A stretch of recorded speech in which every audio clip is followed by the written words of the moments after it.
53답입니다. 거룩한 보편적 교회에 관하여 당신은 무엇을 믿습니까? 우리 한번 이총 형제님 한번 답을 해주시기 바랍니다.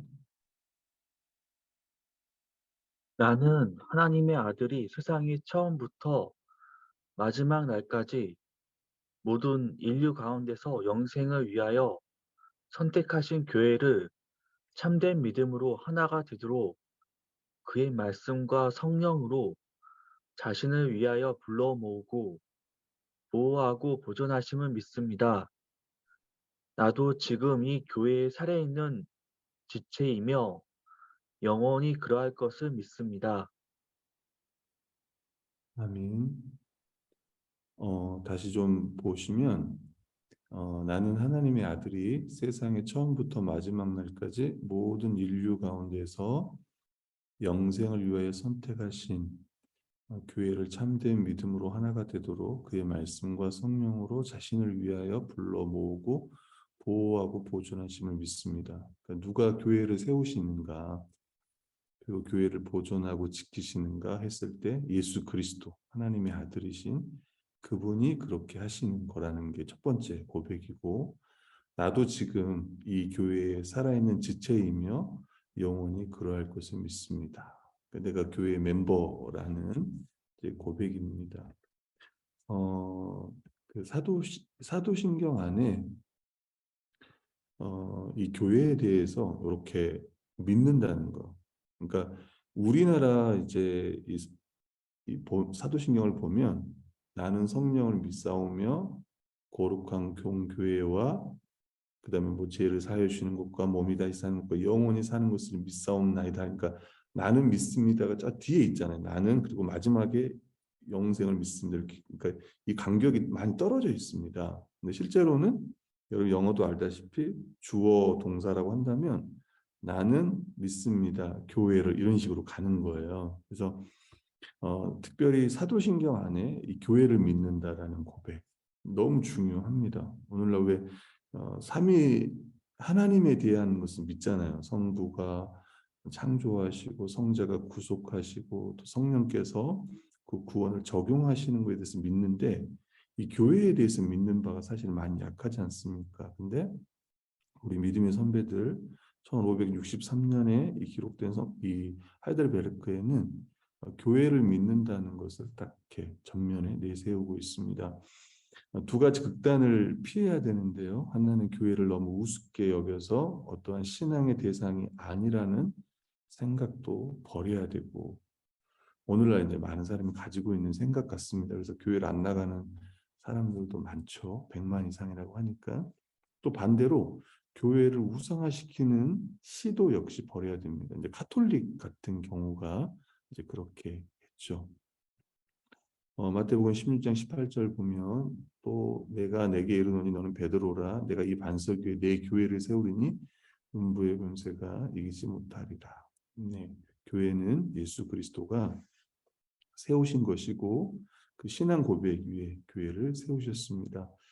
하나님은 임의대로 사람을 구원하셔서, 그러니까 마음대로 사람을 구원하셔서 그들이 서로 개별적인 관계를 갖게 하는 것이 아니라 하나님은 이미 존재하고 있던 교회, 곧 눈에 보이고 확인할 수 있는 그리스도의 몸에 구원받는 사람을 더하여 주셨다. 그래서 사도행전 2장 47절 보면 하나님을 찬미하며 또 온 백성의 칭송을 받으니 주께서 구원받는 사람을 날마다 더하게 하셨다.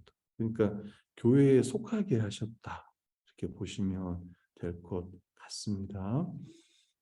교회라면 이 네 가지 속성이 있어야 됩니다. 참된 교회가 뭘까? 그 당시 이제 카톨릭과 이제 기독교가 카톨릭에서 나왔잖아요. 그러면서 카톨릭과 구별되는 진짜 교회가 뭐냐라고 할 때 이 네 가지 속성이 있어야 된다고 했는데 통일성과 사도성은 이제 이 하이델베르크 고백에는 없습니다. 이제 거룩하고 이제 보편적인 위에 보면 타이틀처럼 거룩하며 보편적 교회라고 했지만 우리는 통일성과 사도성도 한번 생각을 해봐야 되죠. 우리 베드로전서 2장 9절 말씀에 보면 이렇게 표현하고 있습니다. 그러나 너희는 택하신 족속이요 왕 같은 제사장들이요 거룩한 나라요 그의 소유가 된 백성이니 이는 너희를 어두운 데서 불러내어 그의 기이한 빛에 들어가게 하시니 아름다운 덕을 선포하게 하심이라. 그래서 무엇보다 교회가 거룩한 나라라는 거, 하나님 백성은 거룩하다는 거, 교회가 거룩하죠. 그리고 이제 보편성이라는 건 이런 거예요. 그러니까 하나는 하나 이 통일성, 이렇게 하나됨은 말 그대로 우리가 주 안에 하나, 또 우리 교회뿐만 아니라 다른 교회도 우리가 한 예수 그리스도를 믿는 하나로 이렇게 보죠. 그런 거라면 보편성은 교회 안에 구별이 없어요. 차이가 없습니다. 예를 들면 쉽게 말하면 유대인과 이방인이 없어요. 교회는. 그리고 남녀 차이도 없습니다. 분명히 이제 구별은 있겠죠. 어떤 걸 특별히 또 그러니까 차이는 없겠지만 뭐 구분은 있을 수 있지만 어떤 빈부 차이도 그렇고 그다음에 뭐 지역 차이도 그렇고 교회는 없어요. 그게 이제 보편성입니다. 그러니까 우리 안에 이제 교회 안에 그러니까 그리스도 안에는 이 모든 차별 이런 게 없어지는 거예요. 차별 금지법이 없애는 게 아니라 실제로는 교회 안에서 이런 모든 차별이 없어지는 거예요. 그래서 우리는 한 번 더 교회에 대해서 다시 생각해보고 또 이것을 우리가 믿는다면 교회 안에 더 이렇게 하나 되는 것을 더 애써야 될 거고 또 어떤 구분 짓고 뭐 복음을 전한다거나 양육한다는 거나 이런 건 없어져야 될 것입니다. 이게 이제 첫 번째 우리가 지금 같이 고백하는 거고요. 그 다음에는 교회의 산 지체, 리빙 멤버라고 하이델베르크 이제 그 교회의 회원이 되어야 된다 이런 고백을 좀 했습니다. 거듭나지 않는 사람이 보이는 교회의 지체가 될 수 있다 해도 실제로 이제 교회 안에 들어온 것 자체가 은혜입니다. 그럼에도 불구하고 아직 구원받지 못한 사람들이 있는 거예요. 그것과 상관없이 교회에 참되고 살아있는 지체는 모두 거듭났다라는 말씀인 거예요. 말씀은 아니고 하이델베르크 교리 문답으로 오는 사도신경에 이런 글귀가 있어서 제가 가져왔는데 실제로 교회에 속해지고 또 교회로서 내가 그리스도 한 몸이고 또 성도로서 내가 살아간다면 이제 그게 이번 주 여러분 히브리서에도 기억나실지 모르겠습니다. 하나님께서 우리가 구원받은 표지가 뭘까라고 했을 때는 섬기는 겁니다. 성도를 한 몸, 한 가족으로 받아들이고 섬기는 거. 정말 교회의 죽은 지체가 아니라 살아있는 산 지체인 거예요. 그러니까 오늘날 교회 안에는 등록 교인들은 많지만 실제로 교회에서 어떤 의무를 감당한다거나 지체를 섬긴다거나 이런 게 없는 사람이 너무 많습니다. 그건 살아있다라고 보기는 어렵죠, 사실은. 근데 진짜 교회 산 지체들은 특별히 여기 함께하는 정예원들은 아마 여기에 속하지 않을까라는 생각이 들고 또 우리 모든 회원이 다 정회원이 되는 그날을 소망하면서 나갔으면 합니다. 두 번째는 성도의 교제입니다.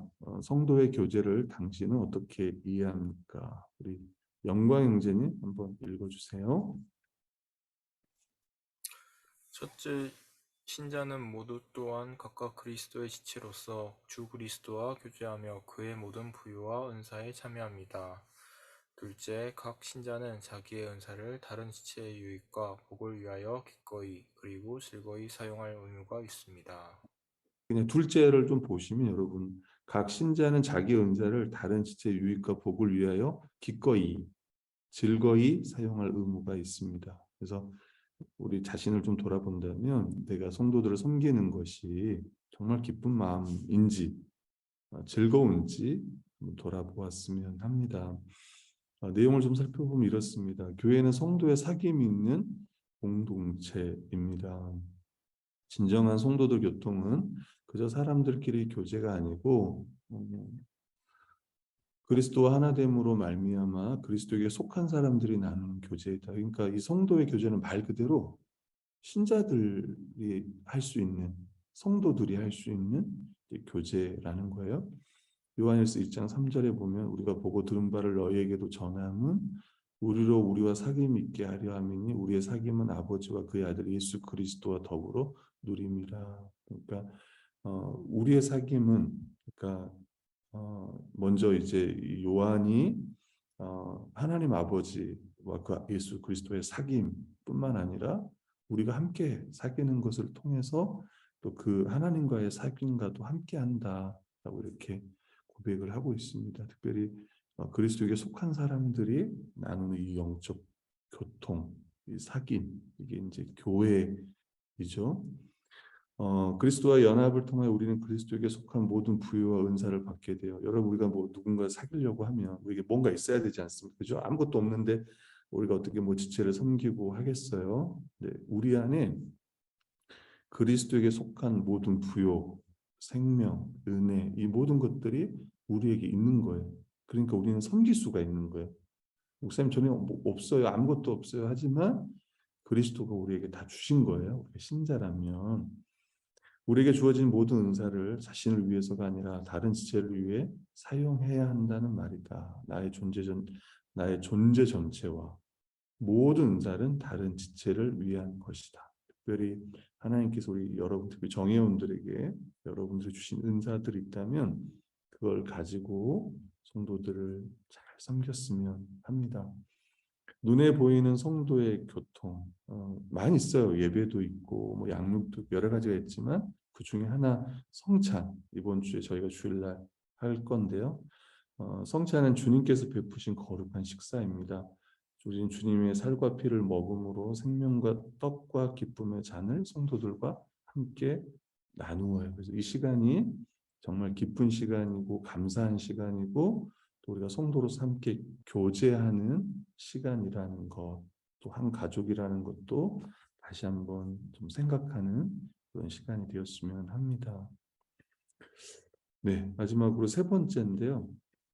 사실 오늘 양이 그러니까 양이 많지는 않은데 주제가 세 가지 주제여가지고 저도 준비를 하는데 좀 시간이 모자라다는 생각이 좀 들었어요. 또 이미 여러분 다 알고 있는 내용들이긴 하겠지만 죄사함에 관하여 당신은 무엇을 믿습니까? 정민자매님 한번 답을 해주실까요?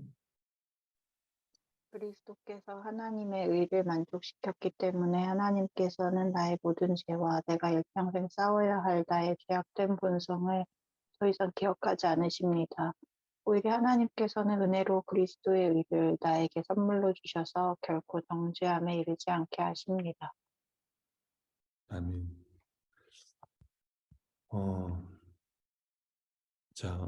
죄를 용서하는 하나님. 그 미가서의 말씀에 보면 이런 말씀이 있습니다. 주와 같은 심리 어디 있으리까? 주께서는 죄악과 그 기업에 남은 자의 허물을 사유하시며 인애를 기뻐하심으로 진노를 오래 품지 아니하시나이다. 다시 우리를 불쌍히 여기셔서 우리의 죄악을 발로 밟으시고 우리의 모든 죄를 깊은 바다에 던지시리이다. 미가 선지자의 고백인데요. 그러니까 하나님은 우리 죄를 이제 용서하시는 분입니다. 가끔 우리가 이제 용서를 못하는 분이라고 양심의 가책 때문에 그렇게 생각하는 분들이 있지만 또 성경은 하나님은 우리를 불쌍히 여기시고 긍휼히 여기시고 우리 죄를 기억지 않으신다고 이야기하는데 그냥 그러냐 그게 아니라 근거가 있습니다. 죄 용서의 근거는 우리도 알다시피 그리스도의 그 십자가 때문에 그렇습니다. 그러니까 하나님께서 나를 용서하신 것은 내가 뭐 그 죄에 대해서 얼마나 엄청 깊이 회개했다거나 또는 내가 그 죄와 뭐 싸우고 있다거나 어떤 그런 게 아니라 그리스도 때문에 우리가 용서를 받은 거예요. 하나님께서 사람의 죄를 용서할 수 있는 것은 하나님 아들께서 사람의 죄값을 치르셨기 때문이다. 그리스도 안에서 죄는 처벌되었고 공의는 만족되었다. 그러니까 하나님이 그냥 죄를 용서하시는 것이 아니라 반드시 죄는 처벌하셔야 되는데 그리스도 안에서 이 모든 죄 문제를 해결하셨다는 거예요. 여기에 죄 용서의 우리가 확신을 갖고 있는 겁니다. 그래서 이제 히브리서는 바로 그분이 우리의 대제사장이고 그분이 완전한 영원한 속죄를 치르셨다라고 계속 말씀하는 거예요. 근데 여기까지는 맞아라고 생각하는데 나의 죄가 용서함을 받았다는 의외로 못 믿을 때가 있어요. 저도 가끔 그럴 때가 있습니다. 저도. 이거는 이제 제가 그 다음 글을 이제 책을 읽다 가져왔는데 이 이야기는 들어보시면 형제여 다윗과 베드로의 죄를 용서해 주셨다고 믿는 것만으로는 안 된다오. 사탄도 그렇게 믿으니까 말이요. 내 죄도 용서해 주신다는 것을 믿는다고 말할 수 있어야 하오. 한 나이든 수도사가 루터의 귀에 속삭인 말인 거예요. 그러니까 다른 사람의 죄 용서함은 믿는데 나의 죄 용서함은 못 믿는 거예요. 그때 이제 여러분 알다시피 루터는 어떻게 죄 용서를 받느냐면 이 용서 확신을 얻기 위해서 여러분 알지만 그 성 베드로 성당을 무릎으로 막 기어 올랐단 말이에요. 피가 막 철철 무릎에서 막 나오듯. 그러니까 이러면 하나님께서 나를 보고 용서해 주시겠지. 그래서 루터가 제일 싫어했던 게 뭐였냐면 하나님의 의라는 거였어요. 하나님의 의. 아무리 자기가 열심히 하고 해도 이 의에 도달할 수 없는 거예요. 그래서 하나님 앞에 내가 용서함을 받았다는 거, 그리스도를 얻었다는 거를 실제로 못 믿었던 거죠. 근데 그때 나이 든 한 수도사가 하나님이 나의 죄도 너의 죄도 용서하셨다는 것을 믿어야 합니다라는 말에 그가 이 말을 듣고 마음에 평안을 얻었다고 해요. 그리고 알다시피 로마서의 말씀을 통해서 그가 이제 오직 의인은 믿음으로 말미암아 산다는 이 말씀을 통해서 그 의에 대한 확신을 오직 의인은 또 우리 열심과 이게 아니라 오직 믿음으로 얻는구나 이걸 믿고 이제 종교 개혁을 이제 일으켰죠. 여러분 이제 죄를 용서하신 하나님, 그리스도로 말미암아 우리 죄를 용서하신 하나님인 것을 내가 믿고 이것을 믿는다면 감사할 거예요. 감사. 그렇죠. 이걸 못 믿는 사람은 계속 이런 기도만 하는 거예요. 하나님 내 죄를 용서해 주십시오. 용서해 주십시오. 그러니까 못 믿으니까 감사를 못 하는데 우리는 예수 그리스도로 말미암아 우리 죄가 용서함 받았음을 믿는 거죠. 그래서 감사하는 거고 그 은혜에 감사하는 거고 그다음에 두 번째는 이제 죄와 싸우며 이제 거룩을 위해 살아야 되는 거죠. 우리는. 근데 그 거룩이 뭐냐라고 할 때 그게 이제 사랑이지 않습니까? 그렇죠? 그리고 그 사랑의 핵심이 뭘까? 그건 다른 게 아니라 제 용서예요. 제 용서. 그래서 우리 그 주기도문에도 보면 네가 용서하지 않으면 내가 다른 사람을 용서한 것처럼 저희 죄를 사하여 주옵시고 그 다음에 주기도문 뒤에 보면 너희가 다른 사람의 죄를 용서하지 않으면 나도 결단코 용서하지 않을 거다. 그리고 그럼 베드로가 물었잖아요. 예수님 제가 7번이라도 용서하면 됩니까? 라고 물었잖아요. 근데 예수님이 7번이 뭐냐? 70번씩 7번이라도 용서해라 라고 말한 거예요. 여러분 우리가 70번씩 7번 용서하기가 쉽겠습니까? 어때요? 아니 우리는 사실은 그렇지 않습니다. 70번씩은 뭐야? 우린 10번도 용서를 잘 못해요. 내가 그때 이것 때문에 용서해 준 또 그러면서 우리는 못해요. 근데 우리는 이제 용서할 수 있습니다. 다시 이야기하면 하나님께서 우리를 그리스도 안에서 용서해 주셨다는 걸 믿으면 용서할 수 있어요. 사실 저도 마음으로 이렇게 용서를 못하는 부분들이 있습니다. 사실은 오늘 말씀을 준비하면서도 그러니까 여러분이 보셨으나 어떨지 모르겠지만 저도 누군가에 대해서 마음으로 정말 이렇게 용서했는가 라고 할 때 저도 그렇지 못하는 사람들도 있어요. 사실 그래서 오늘 또 이제 설교 준비를 하고 또 함께 기도할 때 또 이런 부분을 위해서 같이 기도하고 싶습니다. 그래서 여러분 마음속에 혹시나 용서하지 못한 사람들이 있다면 하나님 앞에 또 용서할 수 있는 또 능력을 달라고, 그리고 그 사람들을 다 그리스도의 사랑으로 사랑할 수 있게 달라고 같이 기도하면서 나가는 시간이 되었으면 합니다. 그래서 우리가 지금 교회에 대해서 또 성도의 교제에 대해서 그리고 마지막으로 제 용서에 대해서 함께 살폈습니다. 그래서 우리 그 말씀 교회가 성도의 교제뿐만 아니라 서로 용서해 주는 거 있잖아요. 이게 풍성했으면 합니다. 여러분 하나됨을 힘써 지키라고 할 때 여러분 잘 알 거예요.